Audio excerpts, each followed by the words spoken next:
Family, dungeon family, my dungeon family. Holler back at me. Let me know you can hear me, you can see me. Family, There it dungeon is. family, There it my is. dungeon family. My dungeon family. Holler back at me. Let me know you can hear me, you can see All me. right, all right. My dungeon family. Listen, we in the dungeon tonight. We in the dungeon tonight. We make sure everybody live. Uh Make sure everybody can see me on YouTube. Some people telling me there's some issues on you. Okay, we good. We good. Dungeon family. We back in the dungeon tonight. Listen, first thing I want you to do. Listen, we're talking about planning tonight. We're finishing up this series on beginning again. So I need you to share this. Go on and share it. You know, some people right now who have issues with planning, have issues with goal setting, issues with purpose, right? Go on and share this stream to them. I don't care if you're on Facebook, if you're on YouTube. I want you to go on and share this with them now. Listen, I got a special request. I always upset a lot of the church folk. Share it with them too. Yeah, share it with the church folk too, because we're gonna say some things tonight that may upset some people, but we need it in order for us to be effective. So I need you to share it with everybody you know. If you're on Facebook, when the stream is over, go over to YouTube and subscribe to the channel. All right, few housekeeping things before we move on. My brother Snacks SNAX has started his own podcast on sports. So if you're into sports, go to Instagram, go to YouTube, search Snacks Time TV, SNAX Time TV. And he's given a lot of nuggets in the sports world. That's my brother. If you're big on sports, especially basketball and football, go over to Snacks Time TV and subscribe to him.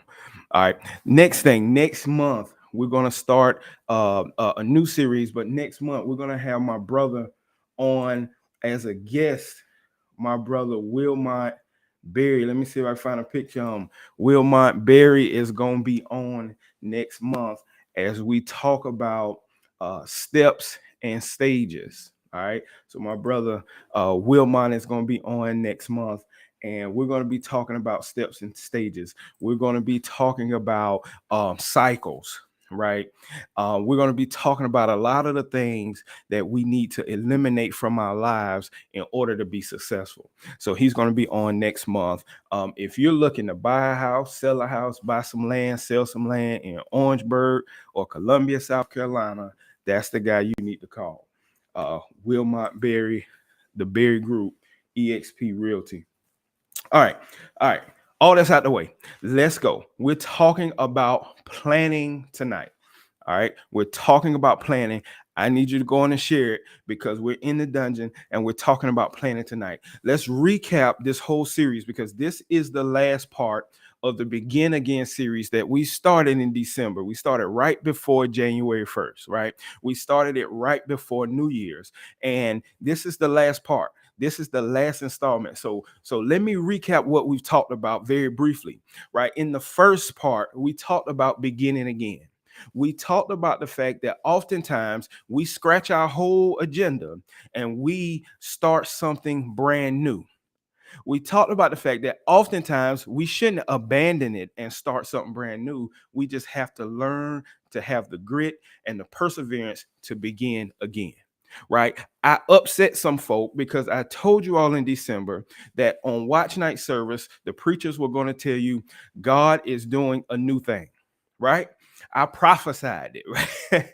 I said they were going to tell you God is doing a new thing. Here on the podcast, I told you God is not doing a new thing. Nothing is going to change in your life until you do. Let me say that again. We said that nothing changes in our lives until we decide that we're going to change. Right. And so we left that one and went to part two, and we talked about purpose. We talked about the fact that you were placed on earth, no matter what your religious beliefs are, no matter who you believe in, you are placed on earth because there's something that needs to be done that only you can do. Right? There's something that needs to be done that only you can do. Listen, there are millions of mothers and fathers on the earth, but no one can raise their children the way you can because there's something that you're designed to do that only you can do. Right? There's something in us that makes us unique. We talked about purpose, right? And then on part three, we talked about SMART goals.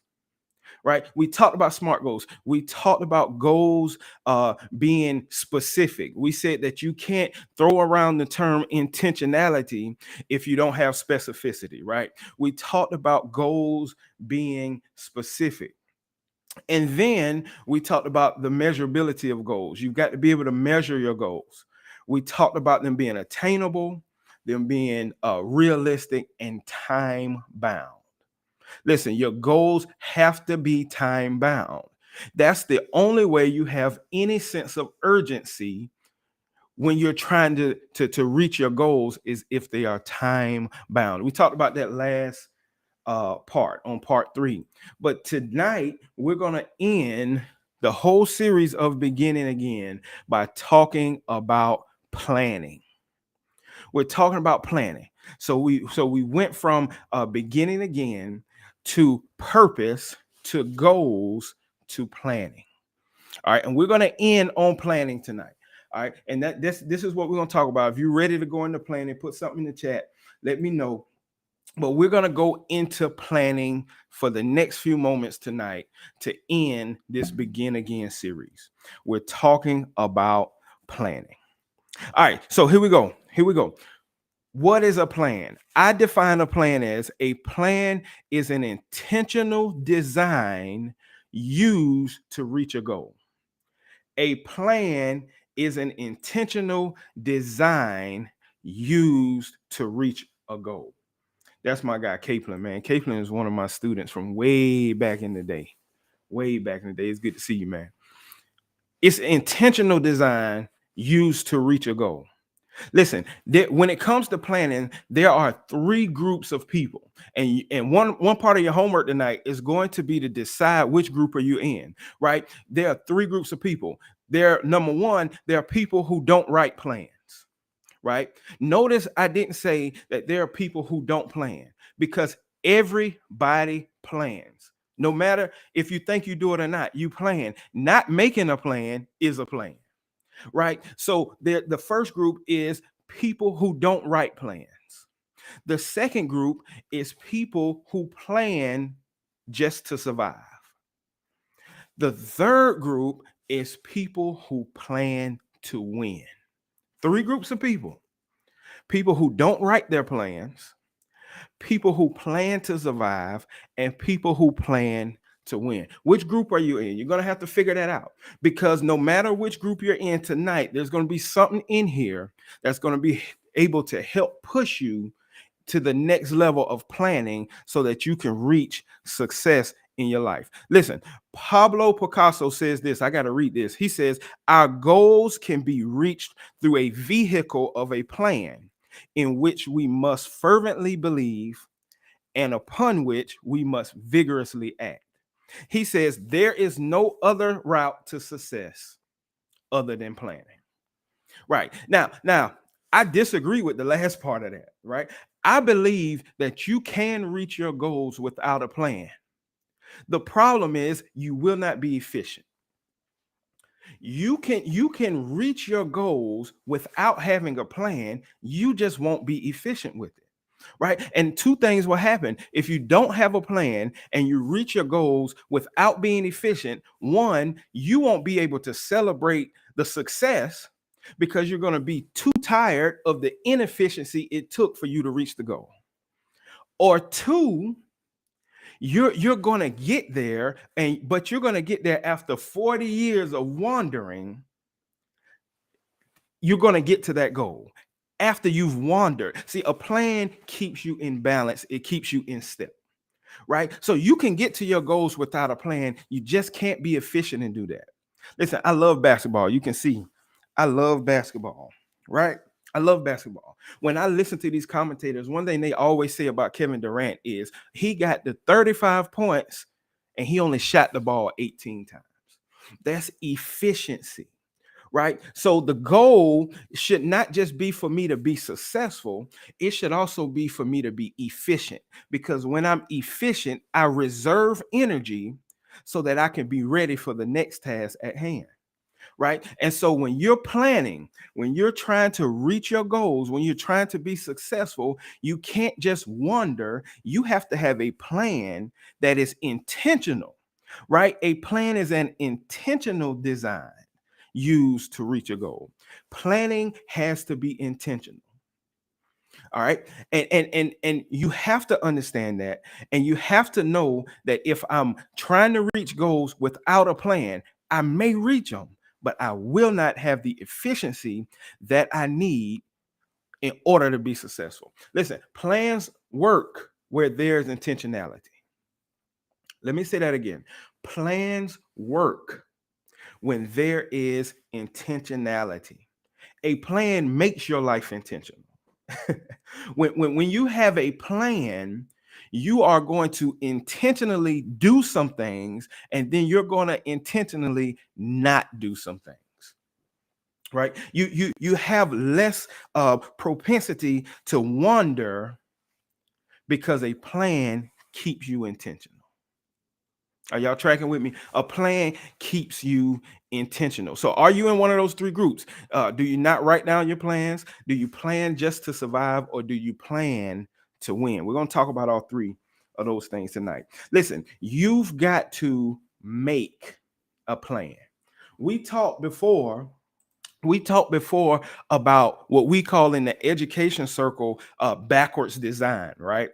Backwards design is the idea that you begin with the end in mind, right? So what I do is I look at where I want to become or where I want to go, and then I backtrack at what's needed to get there. That's what a GPS does. A GPS, you put in the destination, and then it backtracks to where you are now and shows you how to get there. I went to a middle school just 2 weeks ago, my mentor's middle school, W.A. Perry Middle School in Columbia, South Carolina. And I talked to some students there, and I talked to them about the GPS to success, right? And I talked to them about goals being the G, P, plans being the P, and the S being for support, right? The GPS to success, you have to start with the end in mind, right? And so if success was a place, how would you know when you've gotten there? Let me say that again. If success was a place, how would you know when you've gotten there? Listen, you can't begin to make a plan if you don't know where it is you're trying to go. All right. So if success was a place, how would you know that you've gotten there? Listen, the first thing in making a plan is you have to actually make the plan. Listen to this. Look at Proverbs 16:1. Listen to what it says.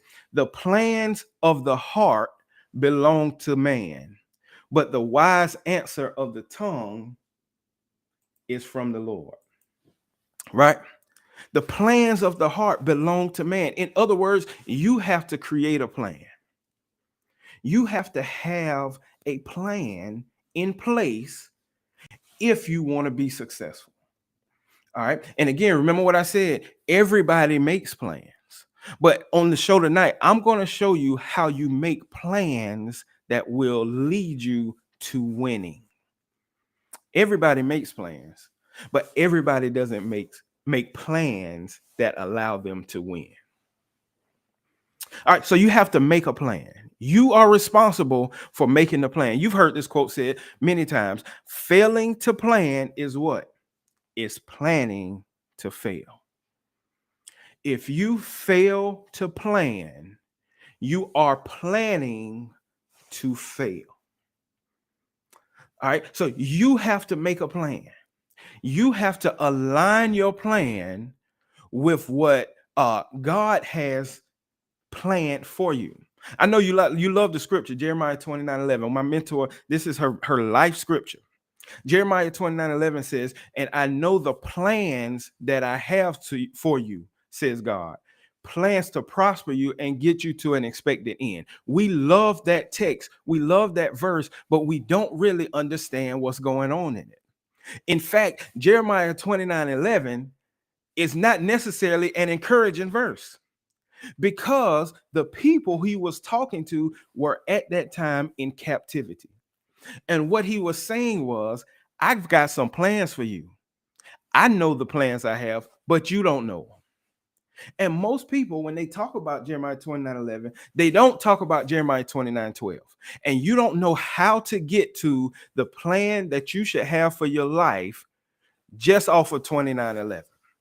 29:12 says this, and you will look for me and you will find me when you have searched for me with your whole heart. You want to know the plan that you're supposed to have, but you don't want to look and search with your whole heart. Jeremiah 29:12 gives the blueprint for how to align your plan with God's plan. You got to look and search with your whole heart. You've got to be responsible for making the plan. Y'all track it with me. You got to be responsible for making the plan. After you've made the plan, because a plan that's just in your head, it's just a speech, it's just a wish. You have to put the plan on paper. You got to write it down. Now, when I'm talking about planning, I'm not talking about planning to go to the mall. I'm not talking about planning to go to the gas station. I'm talking about planning your life. There is something that happens when we write stuff down. There are things that happen when we write things down. Listen, when God got ready to give the law to Moses, he could have just told it to him. He could have told it to the children of Israel, but he wrote it down. Even in the New Testament, God says when we're regenerated, he says he's going to write his laws on the tablets of our heart. There's something kinesthetically that happens when you write your plans down. Listen, he says this in Habakkuk 2:2. You've heard it preached a million times. He says, write the vision, right? And your preacher is going to preach that. They're going to tell you to write the vision and make it plain. They're going to preach it and you're going to jump and shout. But nobody ever left the church and wrote the vision down. Nobody ever left and wrote the plan. That's my sister. It gives it power. Writing it down gives it power. It makes it tangible. And the problem is we don't write down our plans. Now, I'm not saying you got to write it word for word. I'm not saying any of that. There are different ways that you can write plan. I use something called a mind map, right? That I learned from one of my mentors, Mr. Vondre Whaley. And you hear me talk about mentors all the time because I believe if you want to be successful in whatever arena of life you're living, you have to find someone who's been there or is there to mentor you, right? So I do mind maps, and my mind map has all my goals, my plans, and it has the strategies that I'm going to use to reach those goals, right? And so writing the plan down gives it a tangibility about it, right? And you plan whether or not you believe it or not. If you got a calendar, you plan. If you're putting something on a calendar, then you're planning. But in Habakkuk chapter 2, verse 2 and 3, he says to write the vision. But I've never heard someone preach that and tell me to go home and write down my plans. Never. That's the first thing he says in the text. How many plans do you have in your head that you have not put on paper? Now, I'm not being facetious, and I'm not talking about minor plans. I'm talking about your life. Where is it that you plan to be in 60 years? Right? Where is it that you plan to have accomplished when you're on your deathbed? Right? You've got to have some plans written down to make it powerful and to give it that tangibility. Write down your plans. If you got a vision board, you've written a plan. See, there's so many different ways that you can write down your plans. But the problem with most people is we have the head knowledge, we have it in our mind, but we don't put it down on paper. And so it doesn't become tangible and real to us. Write down your plans. You make the plan, right? You write down the plan. Okay, write down your plans. Listen to what Solomon says in the same chapter 16 verse 9. He says, a man's mind, watch this, plans his way, but the Lord directs his steps and establishes him. A man's mind plans his way. In other words, you are responsible for the plan. He said a man's mind plans his way. You are responsible for the plan. God is responsible for the guidance. Let me say that again. You are responsible for the plan, but God is responsible for the guidance. He said that you create the plan, but God orchestrates your steps. Listen, God has nothing to order if you aren't moving. God cannot order steps that aren't being taken. And if you are planning to reach a goal, you've got to be taking some steps in some direction in order for God to order them. Right? It's right there. That's the third part of it. Is you have to, once you've made the plan, you've written the plan, you've got to let God order your steps. My brother, your perception is your reality. Right. Right. Once you have made the plan in your head, then you have written the plan down. You made it real, you made it tangible, then you allow God to order your steps. Listen, Proverbs 3, 5, and 6. You know the text. Y'all know the text. It's right there. He says, trust in the Lord with all your heart. Lean not into your own understanding. In all your ways, acknowledge him, then he will direct your path. Right. But we read it so often, we miss all the verbs in the text. This goes back to what I said about God is not doing anything new. God is waiting for you to change. And nothing changes until you do. Listen to what the text says again. He says, trust. That's a verb. Now, I know y'all saw Schoolhouse Rock. So you know what a verb is. A verb is an action word. He says, trust in the Lord. That's the first verb. With all your heart. Lean not. That's another verb. Unto your own understanding. In all your ways, acknowledge. That's a verb. And then out of 4 verbs in the text, only one of them is for God. It says he directs our path after we do that. Right? So if you're not moving, God has no steps to order. You cannot be standing still and expect God to order your steps. Your steps are ordered as you're moving, as you are taking the steps. My brother, trust, right? Trust, lean not, and acknowledge. And then God directs your steps, right? Your steps are only ordered as you're moving. Next time you get in your car, just get in the car, crank it up, and turn the wheel, right? You turn the wheel, but you're not going anywhere. You won't start going in the direction that you turned the wheel until you move.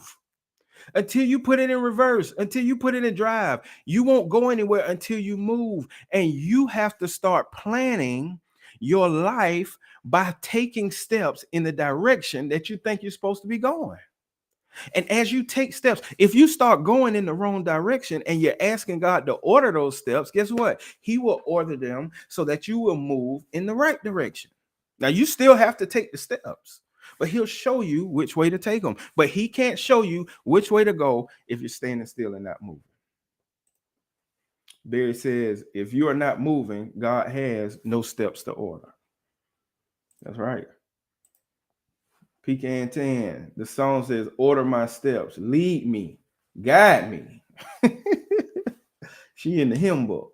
That's right, though. Lead me, guide me. Those things happen in movement. Those things happen when you're moving. When you aren't moving, when you're not leading anybody anywhere. It's like when you ride a horse. Now, I don't ride horses, but I know a little bit about riding horses. Right, and a horse has the small little piece in their mouth, and when they start moving and you pull it one direction, they go in that direction, or they go in the other direction depending on where you move it. But they don't change their trajectory until they're in movement. So you have to also be in movement so that God can lead and guide your steps. All right, I stayed on that too long. Exercise obedience. I see that. Exercise obedience. I see something as activate. All right, not Holy Spirit activate. Not that one. All right. So God will not order steps that aren't taken, right? You have no direction if you don't have a plan. Now, I know that's going to upset people who don't believe in planning, but you don't have any direction if you don't have a plan. You may have a goal. You may have an intention, but if you don't have a plan, you don't have any direction. Listen, why is it important to have a plan? Listen, because plans keep you stable in life where the only constant is time and change. Listen, the only constant thing you can depend on is change. Change is going to continuously happen in your life. Change is the metric by which we measure life. Change and time are consistent. And as you manage those things, because you can't control them, you can only manage them, you need a plan to keep you moving in the right direction, or else you're going to wonder time after time, wasting time in your life because you didn't have a plan. Oh man, my brother. Joseph Green, my boy. Hey, listen, man. It's a bad boy on that piano, organ, all of it. Just bad. Bad. Planning. You've got to be in a position where you have a plan so that you have direction. That's what that whole text means. That's what it's talking about in Jeremiah 29:11.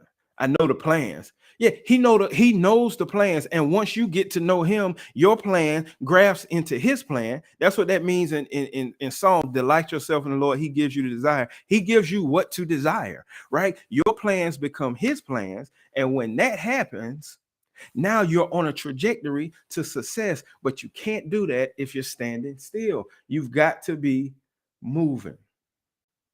Just while it says just lost out here with no direction.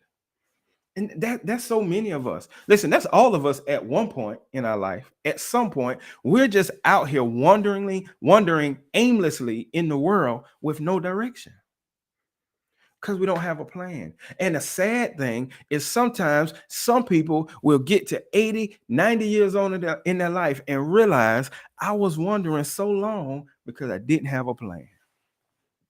Ladarius is another one of my former students, man. Take control of your plan. Ooh, that's good.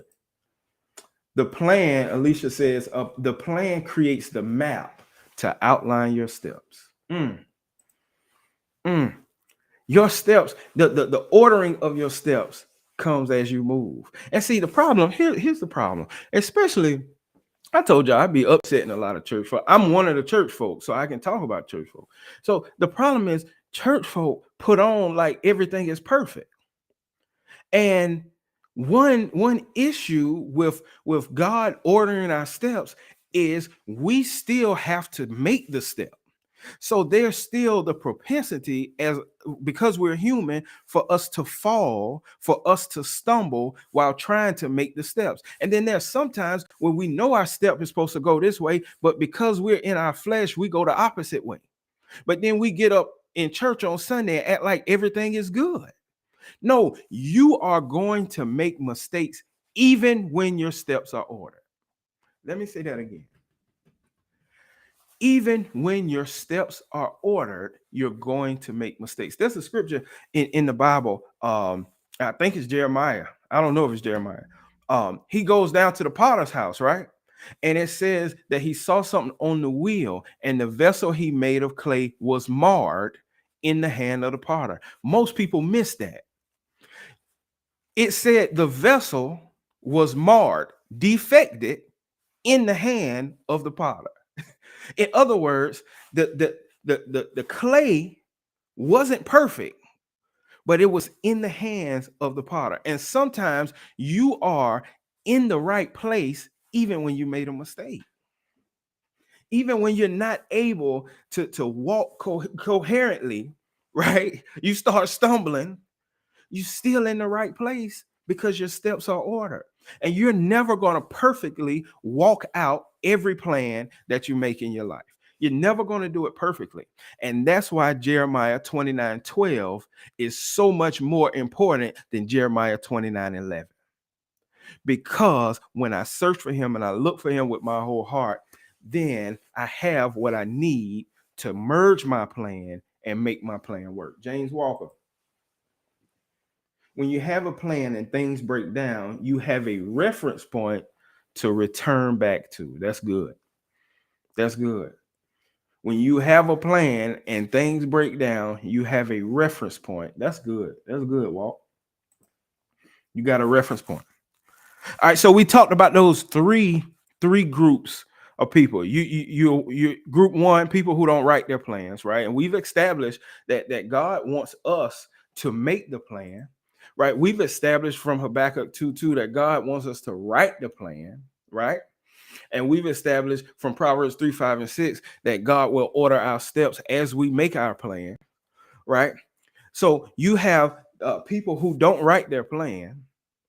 You have people who plan to survive, right? These are people who they just make the plan so that they can reach the goal. They make it with the assumption that if I make a plan, I'm going to reach the goal. But just making the plan doesn't cause you to reach a goal. Now, it does cause you to get on the right trajectory, but it doesn't cause you to reach the goal just by making the plan and surviving. Then it's that third group. It's that third group. This is the group I want to be in. People who plan to win. People who plan to win. PK10, who has the ability to mold it? Talking about the potter, right? People who plan to win. The secret ingredient, here it is. Come close if you have to. The secret ingredient to planning to win is strategy. The secret ingredient in planning to win is strategy. What is your strategy? You've got to have a strategy to plan to win. Listen, one of my goals is to save a certain amount of money by the end of this year, right? My plan is to put a certain amount away every month. My strategy is to put it away first before I click on Amazon. I got a goal. The goal is to put a certain amount away. The plan is how much I'm going to put away every month, but the strategy is how quickly I'm going to put it away.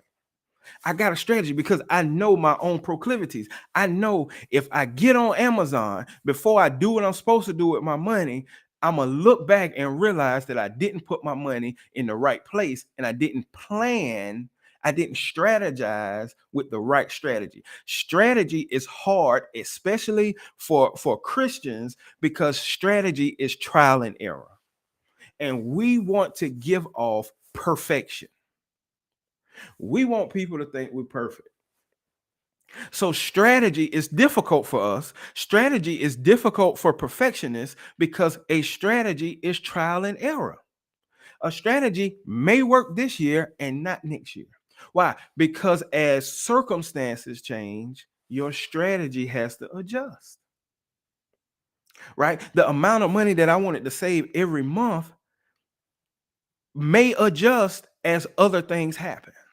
Right? So I have to have a different strategy. What is a strategy? A strategy is a predetermined scheme used to win. A strategy is a predetermined scheme used to win. If you got a goal, that's great. If you got a plan, that's great. If you want to win, you better have a strategy. Let me say that again. If you have a goal, that is great.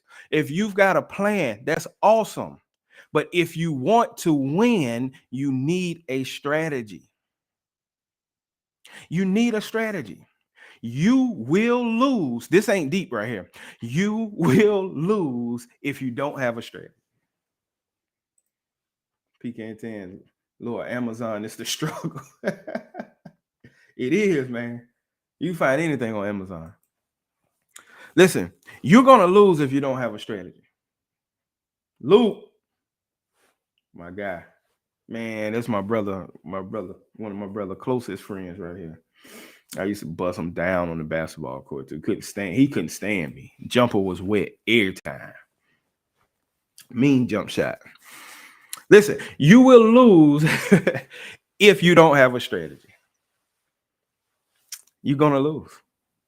Right. And the problem is, here's the problem. The problem with strategy, number one, is strategy is trial and error. Right.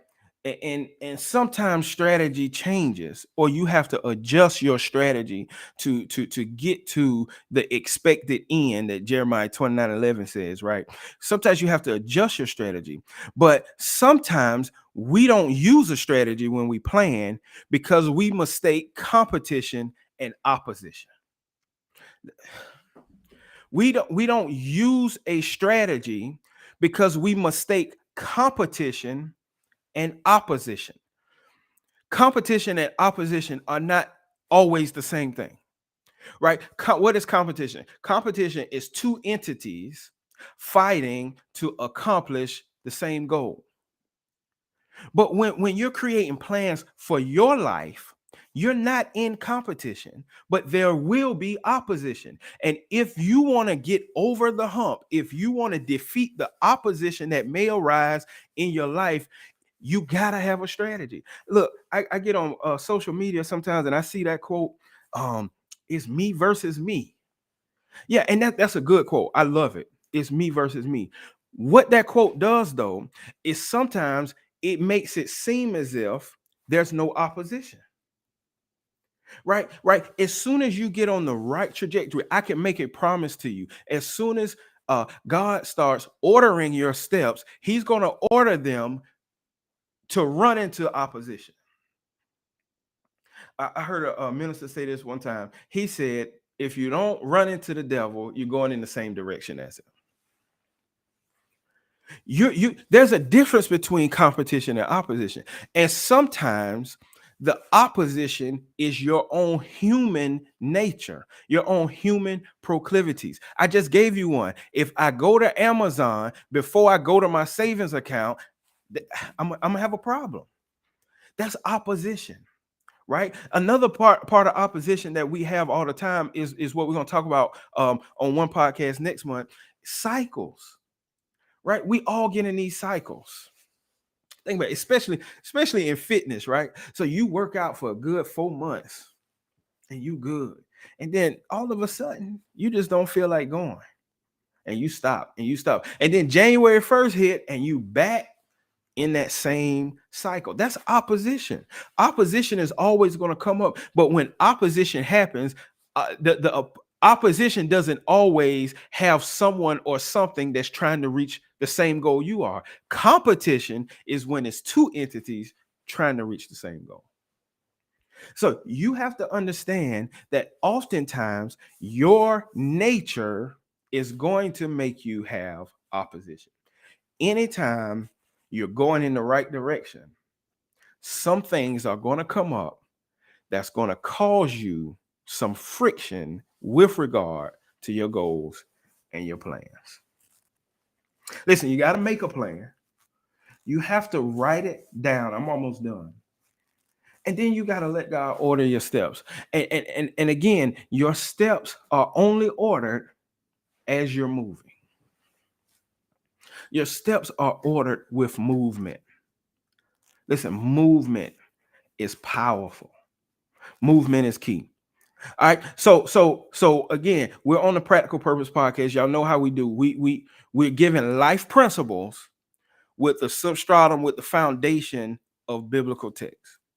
So I want to show you a plan in the Bible that has three components. Now, I'm not going to say that these are the only three components of a plan, but I will say that this plan has these three components. And if you implement these three components in your planning, you're going to be successful. Listen, here it is. Oh, hold on. Out, Sheila. Oh, Sheila. I want to be in the third group. I strategize for the era because I know of the changes that can happen. Oh my God. My overthinking gets me. So I pray about that. Listen. That's opposition. You strategize for the era that you know is going to happen. And for some of us, it's that now that overthinking is a whole nother 30 minutes, right? We outthink ourselves, right? We overthink everything from time to time, right? Another one is time management, right? That's something that always comes up in my life as far as opposition to reaching my goals, right? Sometimes I struggle with my plans. I struggle with my time. And so because time can't be controlled, it can only be managed. When that opposition comes up, it's not time's fault, it's my fault. And so when we say things like it's me versus me, we have to understand that you can get in your own way. And that's why you need God to order your steps. Grimes, that bless me.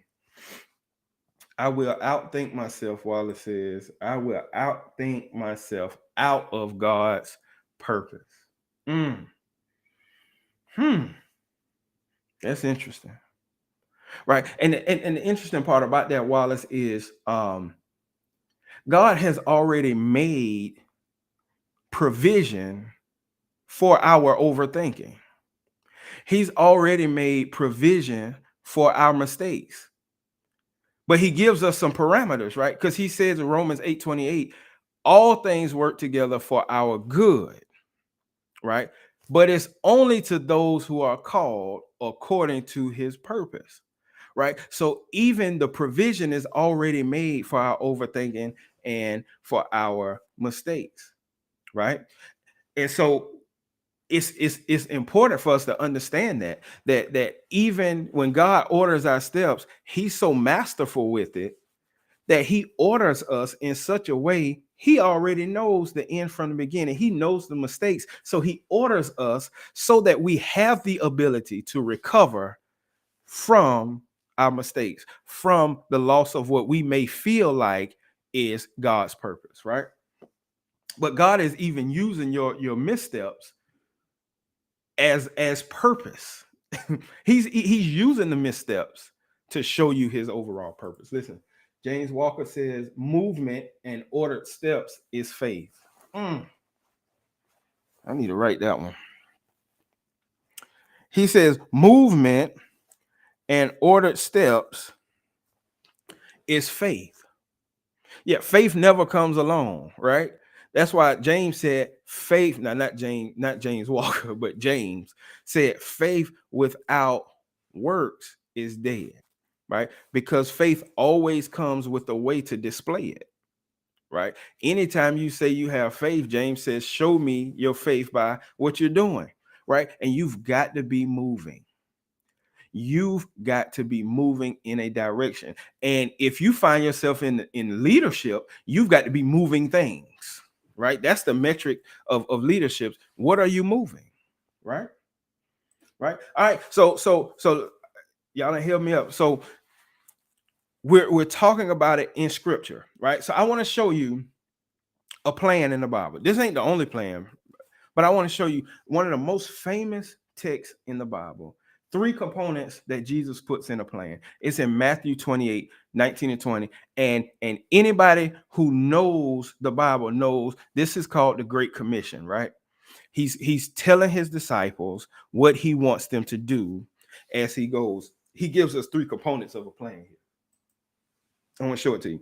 He says, Matthew 28, 19 to 20, he says, go therefore, make disciples of all nations, baptizing them in the name of the Father, Son, and Holy Spirit, teaching them to observe all that I've commanded you. And behold, I am with you always, even to the end of the age. Now, I'm not going to upset people.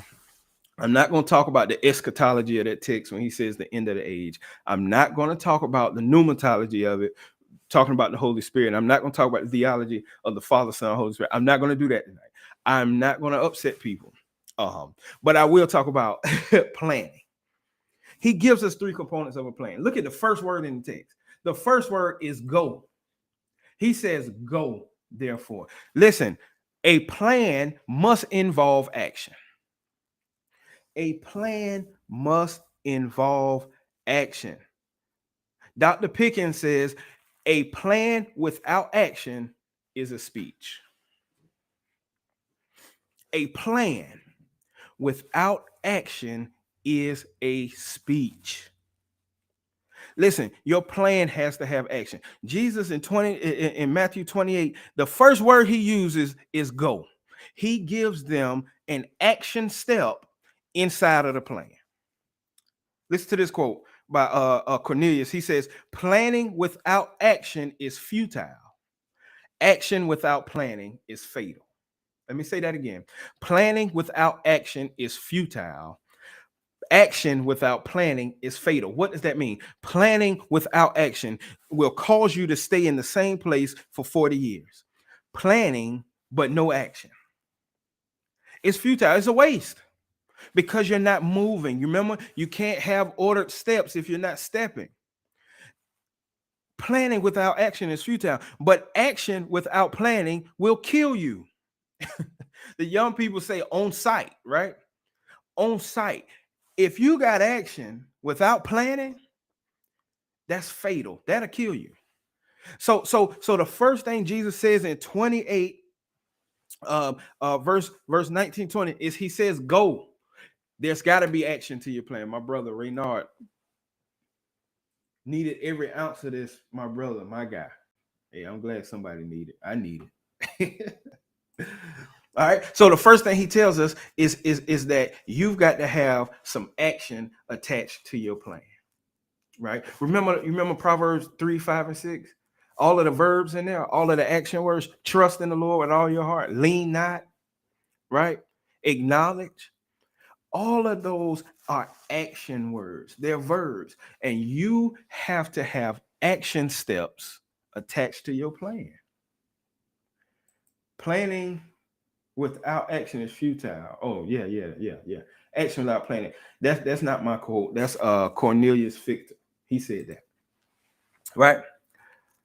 Right. So you've got to have some action attached to your plan. Right. There are so many people, man, that oh, I want to be a millionaire. What you doing?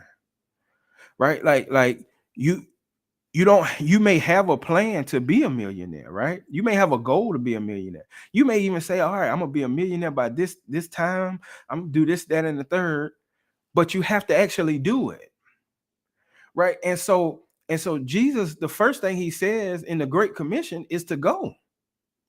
Listen, and we know from Proverbs 3, 5, and 6, he's going to tell them where to go. He's going to order this stuff. But the first thing he says is go. So your plan must involve action. Here's the second thing in the Great Commission is Your plan must involve purpose. It must point to purpose. What is the purpose of the Great Commission? He says, go therefore, here's the purpose, make disciples of all nations. All right. So his plan. Now, I'm not saying that Jesus is giving us the only three components of a plan, but I'm saying these are three components in this plan. And he says you got to have some action, you got to go, you got to connect it to purpose. Your plans must connect to purpose. And here's the issue in leadership circles, right? You have leaders who have action steps, you have leaders who have plans, but they don't know how to allow or teach other people how to connect the plan to the overall purpose. And so people oftentimes wonder, just following a leader around and around, but they don't understand why they're doing what they do. And so your plan must involve purpose. You got to know why you're doing it. You got to know why you're doing it. Listen, every purpose, Miles Monroe says this, every purpose is achieved by a plan. Every purpose is achieved by a plan. Listen, you're not going to efficiently get to your goal and be successful if your plan is not connected to your purpose. Remember when we started this series, you notice the order in which we started. We started just talking about beginning again, right? Then we went to purpose, goals, then plans. You're not going to always know your overall purpose. You discover your purpose as you work, as you do what you do. You start to discover your purpose, right? But you can always know your purpose for creating a goal, and your purpose for creating a plan, and your purpose for the strategy involved. Purpose is the driving force of a plan of action. Purpose is a driving force. I got a few more minutes of a plan of action. All right. So in the Great Commission, Jesus tells us that our plans must involve action steps. Our plan must point to purpose, but he gives us a third thing. He gives us a third thing because if you just have action and you just have purpose, you got a good plan, right? But remember that third group is planning to win, right? So if I'm planning to win, I need one other component. I need the secret ingredient, and that's strategy. And in the Great Commission, Jesus gives us the action, the purpose, and he gives us a strategy. Look at what he says the strategy is. The strategy is teaching them to observe all that I've commanded you. That's the strategy. See, because they can walk out the purpose, they can win the world if they got my teachings. So he says the strategy is for you to teach them everything that I've taught you. Listen to this. Listen to this quote by John Welch. Strategy is not a lengthy action plan. It's not. It is the evolution of a central idea through continually changing circumstances. Let me say that again. That's good. Strategy is not a lengthy action plan. Sometimes we get strategy and plans confused. Strategy is a component in the plan that's going to help you win, right? You only need strategy if you're trying to win. You don't need strategy if you're trying to lose. You don't need strategy if you're just trying to survive. You need strategy if you're trying to win, right? And strategy is not a lengthy action plan. It is the evolution of a central idea. Jesus in the Great Commission is given a central idea through continually changing circumstances. Listen, he says, teach them to observe all I have commanded. He said that 2,000 years ago. But the strategy is still the same. The way you walk that strategy out has to change as the circumstances change. You can't teach the same way you taught before. You got to have the same content, but you got to deliver it differently. Listen, nobody, church folk, nobody coming in there and want to sit in there for 3 hours and sit and listen to you talk. The strategy got to change. Content need to stay the same, but you got to figure out. See, COVID taught us that. COVID taught us that a lot of things we were doing were unnecessary to get to the point and get to the purpose that we were trying to accomplish.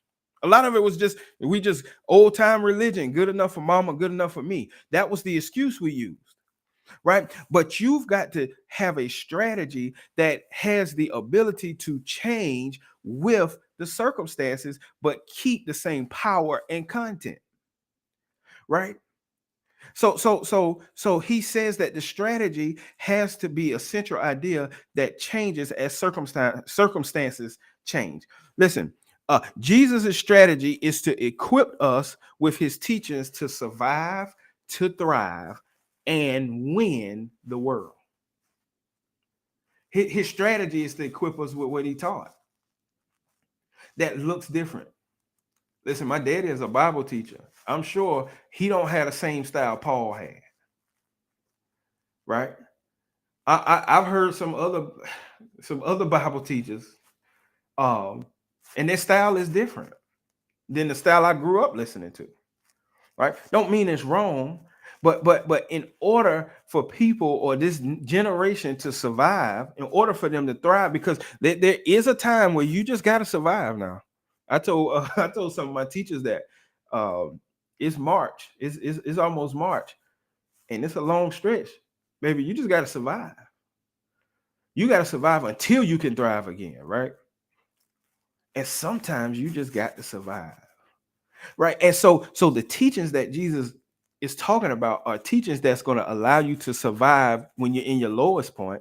They're going to allow you to thrive when you're at your highest point, and ultimately they should allow you to win the world for him, right? Listen, strategy is not just what you do, and I'm finished. Strategy is also what you won't do. Strategy is not just what you do, strategy is also what you won't do.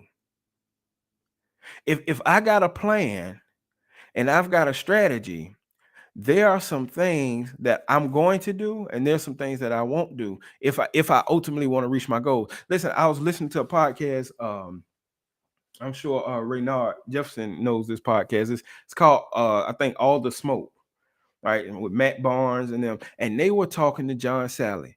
And John Sally was on that bad boy Pistons team that beat up on Jordan all them years, right? And they asked him, he was like, well, what they asked John Sally, what is the Jordan rule? What was the strategy? And John Sally told him the strategy of the Jordan rule. The Jordan rule, for y'all that don't know, it was a plan to stop Michael Jordan. And the plan involved anytime Jordan got in the air, beat him down, right? Basically, that was the plan. And so the strategy was to stop him, but part of the strategy was to not worry about stopping anybody else.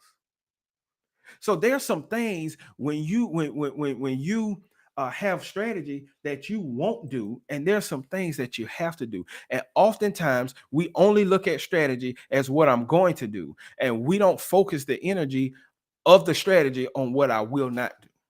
Right. And if you're planning to reach any goal in your life, you've got to not only know what you need to do, you need to know what you won't do.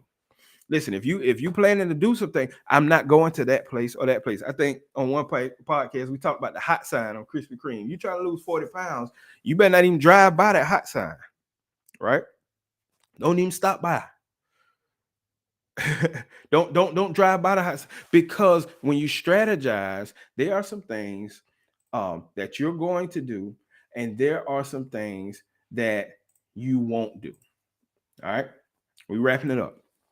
Some things that you're going to do and some things that you won't do. So plans involve action steps. Jesus told us that in Matthew 28:19-20. Action steps, they point to purpose, and a plan to win has to have a strategy. Listen, and I know that's a lot of components to think about. And I know it can get discouraging because you're like, man, doc, listen, I got goals. And what I'm trying to tell you is you've got goals, and that's good. and you got a plan, and that's good. But if you don't have a strategy, you really not planning to win. You may win haphazardly, but you will not plan. You're not planning to win. Anything I do, I plan to win. I, I was just raised like that. Listen, I was upset at school. This kind of off topic. I was upset at school one day because this fourth grader beat me in Connect Four. I don't know how he beat me in Connect Four, but I was upset. And I know he was supposed to go back to class and learn ELA, writing and math, but he had to sit there until it was no more tie games, and I beat him. I planned to win. Everything. I'm planning to win. And that's how you've got to be. You've got to plan your life to win. Listen, we're trying to win. We're not planning to lose. All right. And even if we lose, we use what was gained from the loss to plan to win the next time. You've got to plan to win. Listen, here's your homework assignment. All right. We talked about 3 groups of people. I first want you to identify which group you're in. Are you in that first group? You don't write down your plans. Remember, there's something that comes along with writing. When you write your plans down, there's some when God gave the law, he wrote it on the tablets, right? When God said he was going to begin to now, sir, we have to what is it? Now, sir, we have to have a conversation about this game. Yeah, I mean I do connect forward with the kids because it's a thinking game, and he just outthought me for that one game. Now he ain't win number one time, but when I get kids that come to my office or we have to have a conversation about some decisions that they made, Connect Four helps me to work with them because they have to think, and then we start talking about the consequences of the decision. Put that piece in the wrong place, I'm gonna beat you, and that's a consequence to the decision you made. And we had that conversation, but this kid beat me, and I didn't like it. Right? He liked it. Grimes said, "Send that baby to the house for counseling." He gonna need it next time.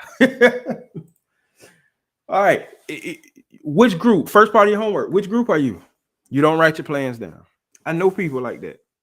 I know people they don't write their plans down. They think it's worthless to write their plans down, but I don't. And I know that everybody plans. You just may not write it down, but there's power in writing it down. I promise y'all, it's power seeing it on paper. Listen, I have my I told y'all about mind maps. I have my mind map right here on my desk with my goals written out. Mind map, goals, plans, strategies, all on my mind map. I see it every day. I have my goals screenshot on my phone. I see them every day in a PowerPoint. It's written down. It becomes real to me. I'm not just coming home thinking I need to save this amount of money. I'm not coming home saying I need to write this book. I'm not thinking it. I see it. And when I see it on paper, it becomes real, right? And God does that even in our lives. He writes his statutes on our heart. It's written. Think about that. So, right, you might be in that first group. You don't write your plans, right? You might be in the second group. You're planning to survive. Sometimes everybody is in that group. All right, you're making a plan just to get from A to B. You're making a plan just to get Dominion Energy their money on first. You making a plan just to survive. It's okay to be there sometimes, right? But all of us should be striving to get in group number 3, planning to win. What are you? Which group are you in? That's the first part of your homework. Are you planning to win? Here's the second thing. This is the hard part of it. What is your strategy? So I want you. Here's the complete assignment. Once you identify which group you're in, I don't care if you watching this and you 10 years old. I don't care if you're 88 years old and you watching this. This your homework assignment. You came to the dungeon, so here's your homework assignment. I want you to identify the group. Here's the second thing. I want you to look back at those goals you created. Make sure your goal has a plan attached to it. I told y'all I reached over the last 3 years, I reached like 86% of my goals. The ones I didn't reach them because I didn't attach a plan. I didn't have a plan to reach the goal. So if you're going to say, I have a goal to lose 100 pounds, I have a goal to gain 10 pounds, what is the plan you're going to implement to do it? Right? That's the second thing. I want you to look at your goals, attach a plan to your goals now. All right. And then the third part is I want you to revamp your plans to include a strategy.